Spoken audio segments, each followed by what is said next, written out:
Nasa linya natin mga kapuso. Saksi sa Eto, Double B!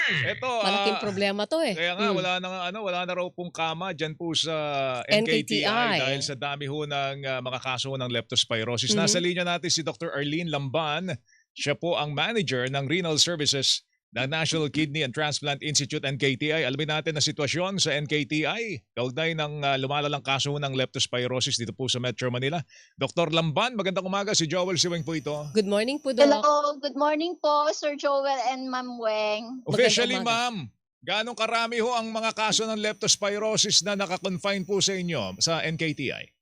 Ang total admissions po namin as of this morning ay 48. 44 ang adults at 4 po ang pediatric. Hindi na ho ba kayang tumanggap pa ng mga pasyente? We can accommodate those that we can accommodate naman po sila, but most of these patients po kasi are dialysis requiring. So as long as we can dialyze them and we can provide the services that they need, then we can accommodate them po. Among po dun sa 48 na admitted, 45 po kasi doon nagda-dialysis. Naku. So Mhm. these are the patients that are actually classified as moderate to severe. Yun naman po kasing dumadating na mild, napapauwi naman po namin agad. So mabilis naman po yung turnover basta sila ay nasa mild Ibig sabihin yung category. 45 po, Doc, ay naka-confine ito. 48 ang total na naka-confine Confine, at out alright. of those 48, 45 po ang nagda-dialysis. Hindi na po kayo pwedeng magdagdag pa ng beds para po sa mga pasyente, lalo na yung mga may severe leptospirosis cases? Makakapag-accommodate naman po kami, but kailangan lang ho namin mabilisan yung aming turnover. Mhm. Ilang araw po ba normally ang turnover ng patients? Pag sila ho ay hindi stable na at hindi na sila nagre-require ng dialysis, pwede na po namin silang pauwiin. Pag sila ho ay nagsisimula ng umihi, maganda na ang pakiramdam, pwede naman na po silang Mga ma-discharge. ilang araw po yun, ma'am, bago na confinement po yun? Yung, Ang aming average confinement dates, ito ay sa mga depende sa pag-recover ng mga patients. Usually 10 to 14 days dapat na di-discharge na namin sila. The past few days, sinasabi na puno na ang NKTI. So yung 48 po na yon, full capacity na yon?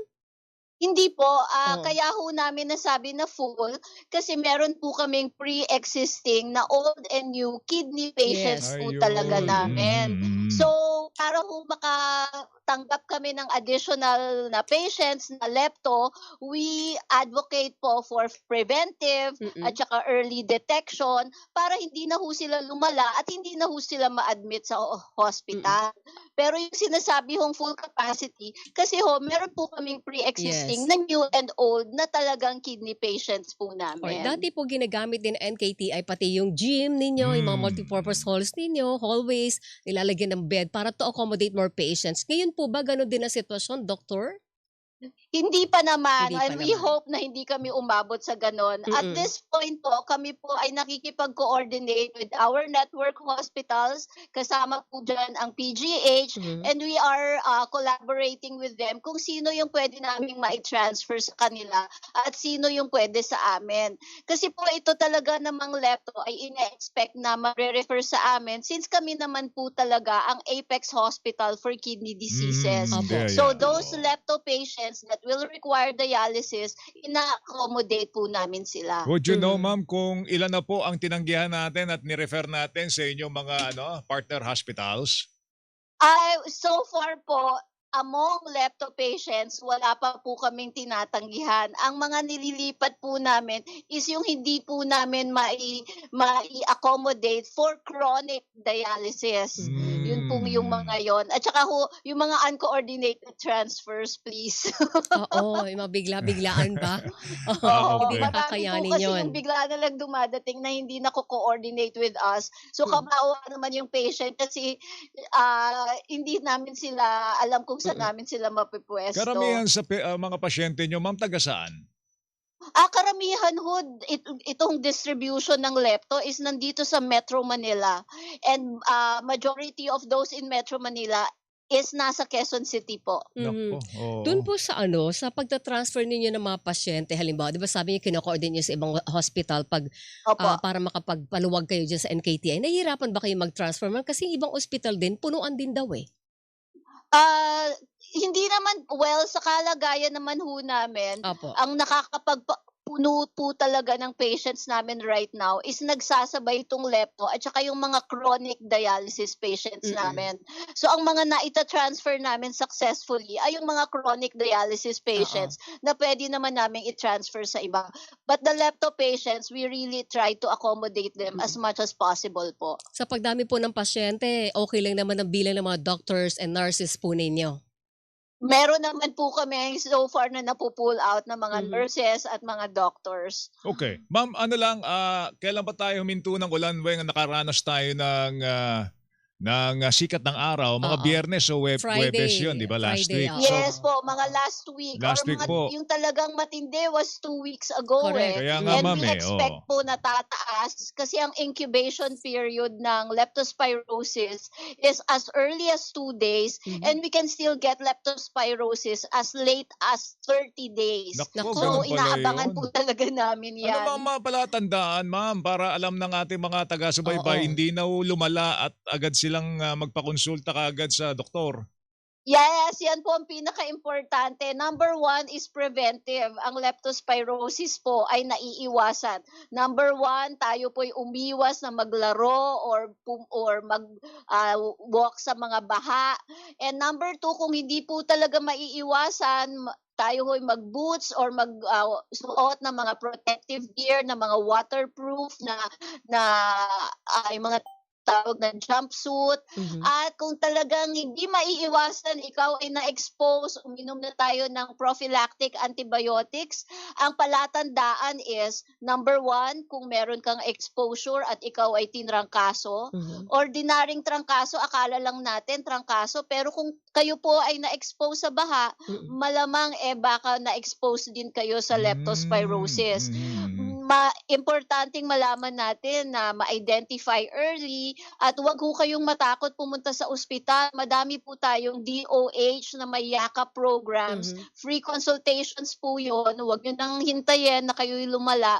At syempre, pag mas malala, yun yung mas mahirap gamutin. Correct. Maliban po sa trangkaso, ano pa yung dapat na bantayan sa katawan ng mga lumusong sa baha? Ang number 1 is nagkakaroon sila ng mga muscle pains, nagkakaroon ng joint pains, nagbabago yung kulay ng mata, nagbabago yung kulay ng ihi. Yung iba, pag malala na, hindi na umiihi. So, iba talaga ang pakiramdam nila. So, they will be very much unwell. So, maaga pa lang, basta may exposure ka at nagtatrangkaso ka, magkonsulta na po kayo sa doktor. So yung mga binanggit nyo, Dok, trangkaso yan eh. Yan yung Yes. di ba? Yes. Mabigat ang katawan, masakit ang kasukasuan. Kasukasuan, yes. Trangkaso yan. So pagka ang feeling mo gano'n na, Hospital na agad. hospital ka na kaagad. Oo. Opo. Yung pag nagbabago yung kulay ng mata, naninilaw yun, Doc?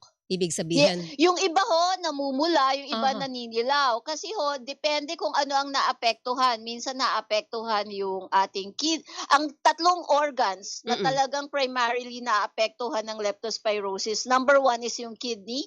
Number 2 is yung atay natin. Number 3 yung lungs natin. So napakahirap po kasi ang usual na dahilan ng mortality is pag nagkakaroon tayo ng multi-organ failure. Yes. Mahirap na po Tatlo yun. pala yan. Kala namin, bato. Ay, Bato, pati kidney, pati lungs, atay. pati yung brain, Lungs. nagkakaroon ho tayo ng Baga. encephalopathy. Opo. Oo. Dok, pag sinabi mong hindi umiihi, ilang oras na duration na hindi ka umiihi para sabihin na ito na yon?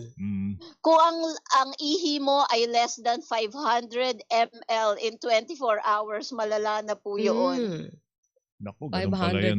ml. Okay. Alright, Yung Pag iinom ka ng yung prophylaxis, prophylaxis, kailangan ba nun? Kailangan magpa-doktor ka muna, magpa-check up ka before you take anything?